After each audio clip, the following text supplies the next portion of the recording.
One of the things that I want to talk about on this episode are bad decisions. I have some facts. I know many of you out there, you can probably point to a time when you made a bad decision. Welcome, everybody, to the Leaders Leading Leaders podcast. Welcome, everybody, to the Leaders Leading Leaders podcast. I am your host, John Espinosa.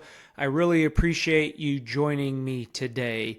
It means a lot that you take the time to listen to the podcast. If you're new to the Go Be Great community, welcome. If you are a consistent listener, thank you. Every one of you help to meet our mission of getting others to where they're going. So we're on this theme of decision making.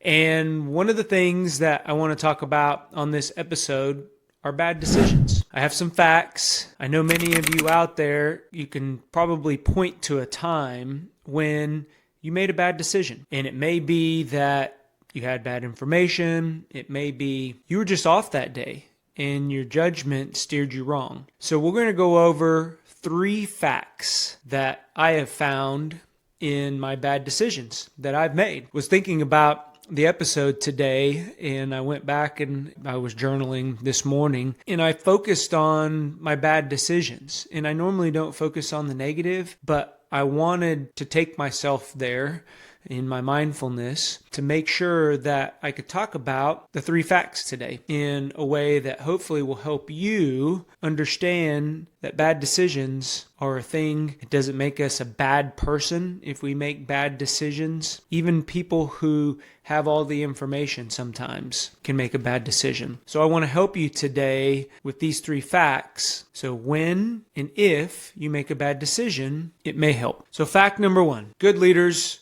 make bad decisions. You could be the best leader in the world. You lead your team very well. Everybody gives you kudos. And there can be a point in time where you make a bad decision. It could be a decision that maybe you trust your gut and your intuition lets you down. Maybe you experienced a situation before and you made the decision based on that experience and it was a bad decision. I think in any case, what the point of fact number 1 is, just because you make a bad decision doesn't mean that you're a bad leader. Give yourself some grace and then move past that bad decision.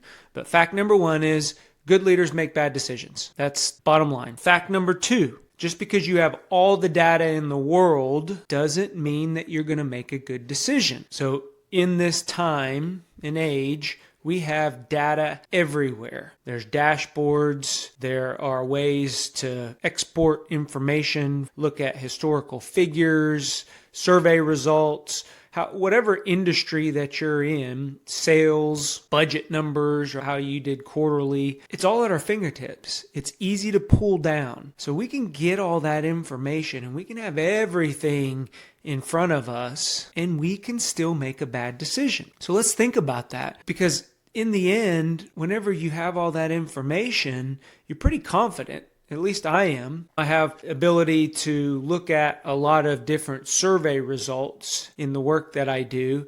And a lot of times I make decisions based on customer satisfaction. How we're performing should equate to better customer satisfaction.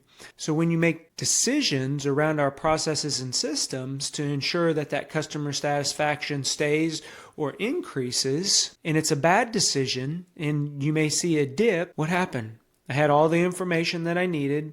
I had the survey results. I had the feedback that was coming in. I had feedback from the team, had feedback from the external customer, and I instituted a process. And what happened? The survey results take a dip. It was a bad decision. I had all the good information. I had all the information that I needed.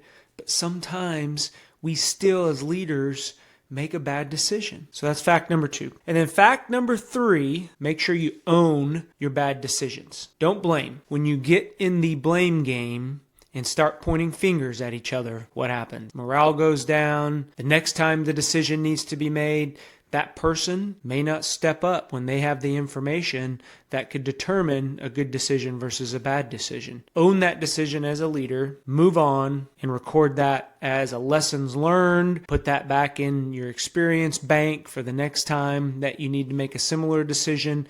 However you do that as a leader, the fact of the matter is you need to own the decision. So 3 facts on decision making, and specifically bad decision making, that I have seen throughout my leadership journey.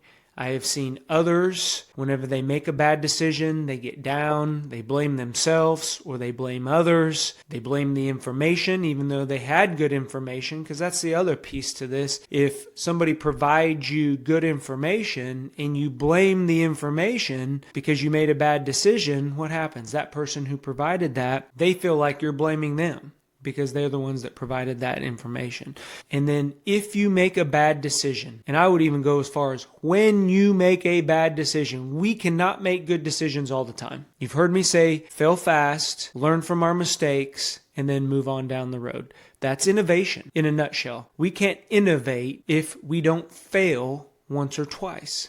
We can't stay on the cutting edge and be agile enough to move as an organization and come up with that new process, come up with that new system, come up with that new sales technique, come up with maybe the new hook or call to action. Whatever that looks like for you as a leader, you're going to fail. But the main point is that we stay consistent. We make a bad decision, we learn from that decision, and then we make another decision. And if that's good, then we take the delta there and we continue on with that. If we make 2 bad decisions in a row, guess what? We learn from those 2 bad decisions. Don't compound bad decisions. It'll start to snowball. And then you as a leader, you lose the mindset that you need to be in when you make that next decision. Self-fulfilling prophecy. You're a good leader, and good leaders make bad decisions. I hope this helps you all today with the 3 facts. Take those facts with you, write them down, put them on a sticky, make them visible, so when you do make that bad decision, you realize that you're still a good leader. I hope this helps somebody today. Go be great. We'll talk to everyone later. Bye. If you enjoy what you're hearing, please hit the like and subscribe button. It helps us get others to where they're going.